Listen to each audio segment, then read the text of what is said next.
is the first time where I had a meditation experience where I opened my eyes after and actually felt different, and it kind of clicked for me, and I continued practicing after that.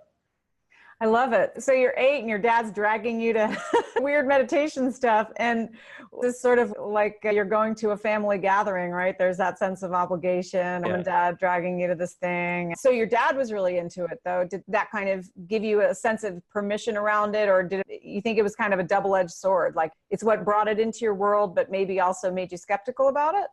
No, I think it was pretty helpful for me because I kind of had someone that was advocating it and saying it made a huge difference in their life, and he'd attribute a lot of his success to it. So I think that's what kept me going the first 3 or 4 times I did it where I didn't feel anything, was that he was saying, trust me, it does do something. You just give it another shot. So I probably wouldn't have given it as many tries as I did if it wasn't for that. Yeah, I think my dad's interest in meditation was a little different than mine. He was interested in being able to do some of these things like predict people's ailments he'd never met. And that to me, I just was never as interesting. I'm very skeptical of most things. And to me, that just wasn't as what my interest in meditation was about. Interesting. So it sounds like at 15, you had a moment where in that moment, it spoke to what your genuine interest was. Could you describe a little bit about what happened? What was that moment like, as much as you can remember it?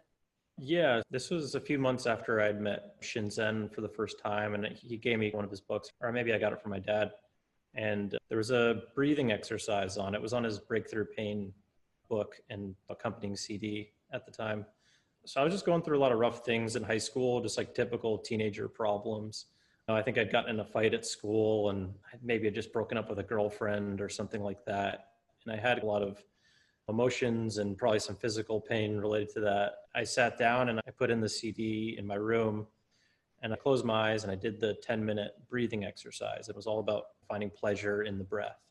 And I got in the flow doing that and really got so wrapped up in doing exercise, I'd kind of forgotten about those other things for at least 10 minutes. When I opened my eyes, I had like a buzz going, but it felt like I had a couple of drinks or I'd just had a really good day or something. It had totally changed my mood, at least for that day. It was enough, when meditation got hard and stuff, that I had some experience to look back to and remember that it can work, even if it doesn't always seem like it.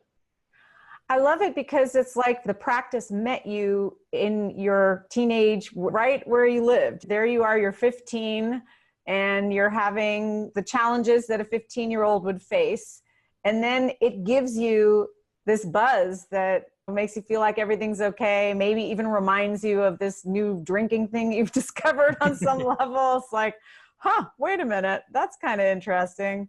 So I love it. At that point, did it become something you did? Yeah, I don't know that it was a habit right away. I think I was practicing maybe a few times a week. And then I went on my first retreat, I think when I was around 16. I was kind of ill prepared for that, really. It was a hard week, but I had high points throughout the retreat, similarly, that were enough to keep me coming back.